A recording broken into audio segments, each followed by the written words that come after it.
Thank you very much, Mr. President. Ladies and gentlemen, good evening. Assalamu alaikum. Lovely to see you all here tonight. We are having a very entertaining night, are we not, with some very interesting things being said from the other side of the house tonight. Let me begin by saying, as a Muslim, as a representative of Islam, I would consider myself an ambassador for Islam, a believer in Islam, a follower of Islam and its Prophet. So, in that capacity, let me begin by apologizing to Anne-Marie for the Bali bombings. I apologize for the role of my religion and me and my people, for the killing of Theo van Gogh, for 7/7. Yes, that was all of us. That was Islam, that was Muslims, that was the Quran. I mean, astonishing claims to make in the very first speech tonight, on a day like today, where the Conservative Prime Minister of the United Kingdom is having to come out and point out that these kind of views are anathema. And I believe you're trying to stand for the Labour Party to become an MP in Brighton. If you do, and you make these comments, I'm guessing you'll have the whip withdrawn from you, but then again, UKIP's on the rise, they'll take you, the BNP, they might have something to say about your views. This is what Mehdi Hassan always does. By the way, just on a factual point, since we heard a lot about the second speaker, about how backward we Muslims all are, on a factual point, you said that Islam was born in Saudi Arabia. Islam was born in 610 AD. Saudi Arabia was born in 1932 AD. So you were only 1,322 years off. Not bad? Not bad start there.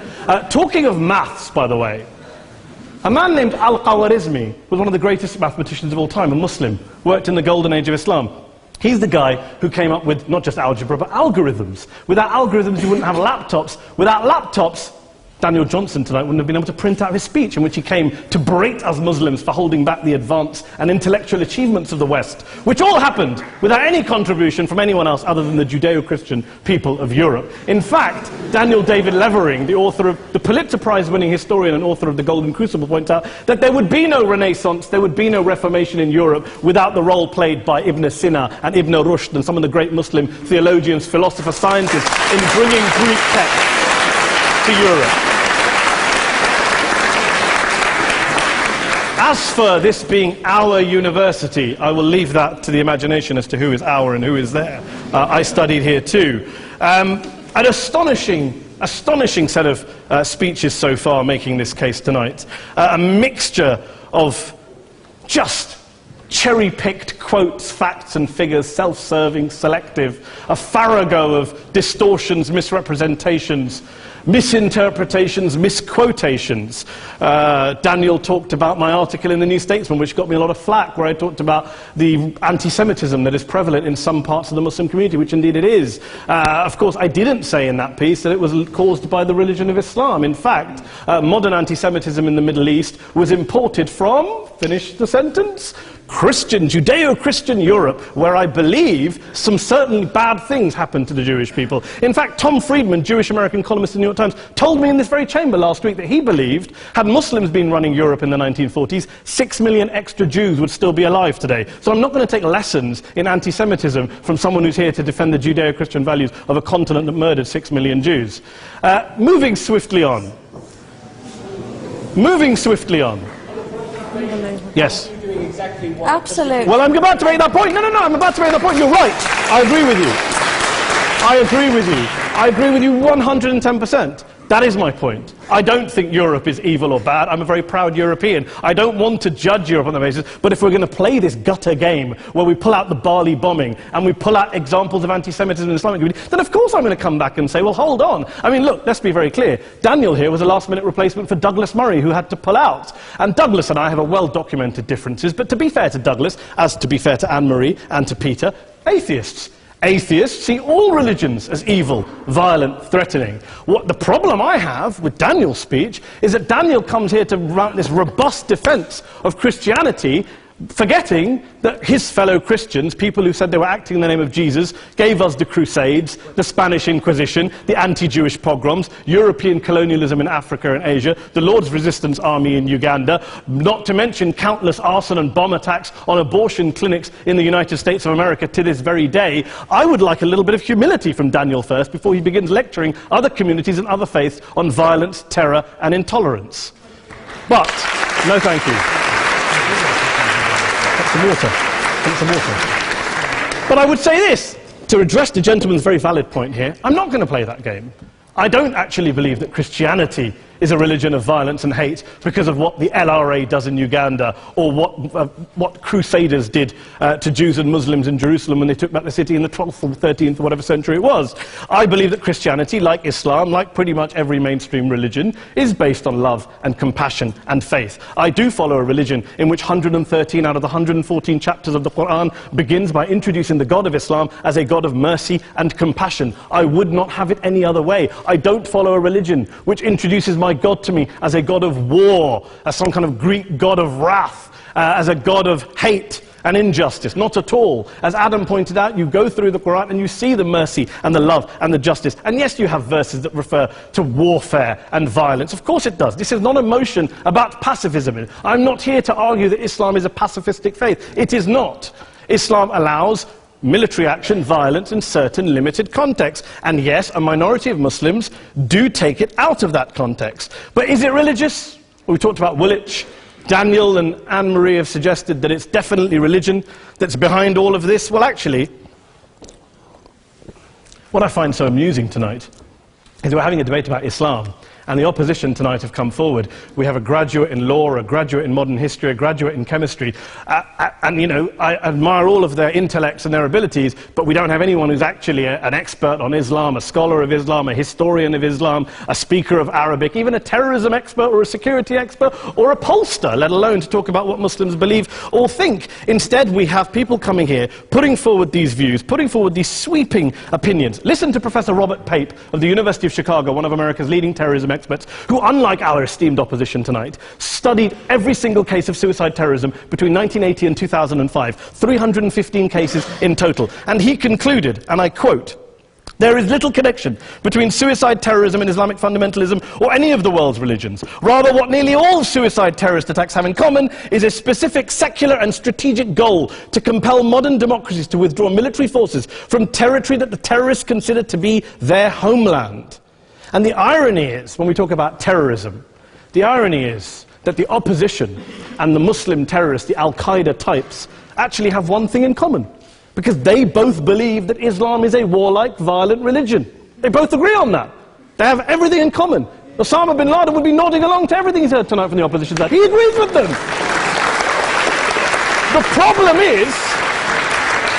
is that mainstream Muslims don't. The majority of Muslims around the world don't. In fact, a gentleman here started quoting all sorts of polls. Gallup carried out the biggest poll of Muslims around the world, of 50,000 Muslims in 35 countries. 93% of Muslims rejected 9/11 and suicide attacks, and of the 7% who didn't, they all, when polled and focus grouped, cited political reasons for their support for violence, not religious reasons. And as for Islamic scholars and what they say, well, Daniel talks about our University of Oxford. We'll go down to Oxford Centre for Islamic Studies, get hold of a man named Sheikh Afifi al-Akiti, who is a massively well-credentialed and well-respected Islamic scholar, who has studied across the world, who in the days after 7/7 published a fatwa denouncing terrorism in the name of Islam, calling for the protection of all non-combatants at all times, and describing suicide bombings as an innovation with no basis in Islamic law. Go and listen to Sheikh Tahir al-Qadri, one of Pakistan's most famous Islamic scholars, who published a 600-page fatwa condemning the killing of all innocents and all suicide bombings unconditionally without any ifs or buts. There's nothing new here. This is mainstream Islam, mainstream scholarship, which has said this for years. You don't go out and kill people willy-nilly in the high street or anywhere else, on a bus or a mall, based on verses of the Quran that you cherry-pick without any context, any understanding, any interpretation, or any commentary. Point of information. Please. Well, it doesn't happen, apparently. I didn't say it doesn't happen at all. I never said it didn't happen. I don't blame Islam. Yes, it's a very good point. And a lot of us are campaigning against that. And we're campaigning against it in the name of Islam. We're campaigning against it in the name of various interpretations of Islam. Anne-Marie comes and scares us with her talk of Sharia law. I would like to see the book of Sharia law. It doesn't exist. People argue over what Sharia law is. And you empower the extremists by saying there is only one version. You empower them all. I don't believe you took any interruptions, Anne-Marie, so I think you should stay there for a moment. Several countries. Here's what we're dealing with. Here's what we're dealing with. We are dealing, I took your point. Here we are dealing with a 1400-year-old global religion followed by 1.6 billion people in every corner of the world, a quarter of humanity, of all backgrounds, cultures, ethnicities. And yet the opposition tonight wants to generalize, stereotype, smear in order to desperately win this debate. And here's my question, if we're going to generalize and smear. If, okay, people say yesterday's bombers, and we've got to be careful, there's a trial going on, were yesterday's attackers, motivated by Islam? Big debate. I don't believe they were. Let's say they were. Let's say Faisal Shahzad, the Times Square bomber, was motivated by Islam. Let's assume, for sake of argument, that Richard Reeves, the shoe bomber, was motivated by Islam. If Islam is responsible for these killings, if Islam is what is motivating these people, and Islam is therefore not a religion of peace, a religion of war, then ask yourself this question: why aren't the rest of us doing it? Why is it such a tiny minority of Muslims are interpreting their religion in the way that the opposition claim they are? Let's assume there are 16,000 suicide bombers in the world. There aren't. Let's assume there are for the sake of argument. That's 0.001% of the Muslim population globally. What about the other 99.99% of Muslims who the opposition tonight either ignore or smear? The reality is that the rest of us aren't blowing ourselves up tonight. The reality is that the opposition came here tonight not worried about the fact that me and Adam might pull open our jackets and blow ourselves up tonight because we're followers of a warlike warrior religion which wants to take over Europe and Daniel's university. The issue is this. The issue is this. Unless the opposition can tell us tonight, and Peter Atkins is here, one of our great atheist intellectuals, can tell us tonight, can answer this question tonight: why don't the vast majority of Muslims around the world behave as violently and aggressively as a tiny minority of politically motivated extremists? Then they might as well give up and stop pretending they have anything relevant to say about Islam or Muslims as a whole. Ladies and gentlemen, let me just say this to you. Think about what the opposite of this motion is.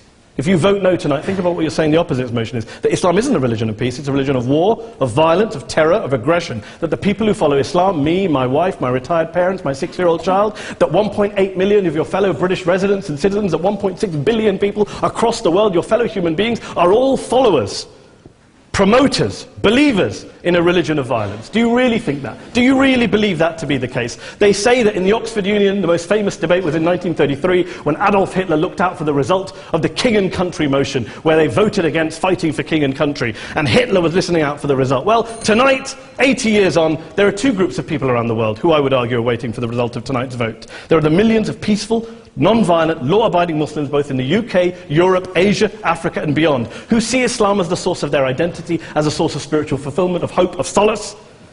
And there are the phobes, the haters, the bigots out there who want to push the clash of civilizations, who want to divide all of us into them and us and ours and their.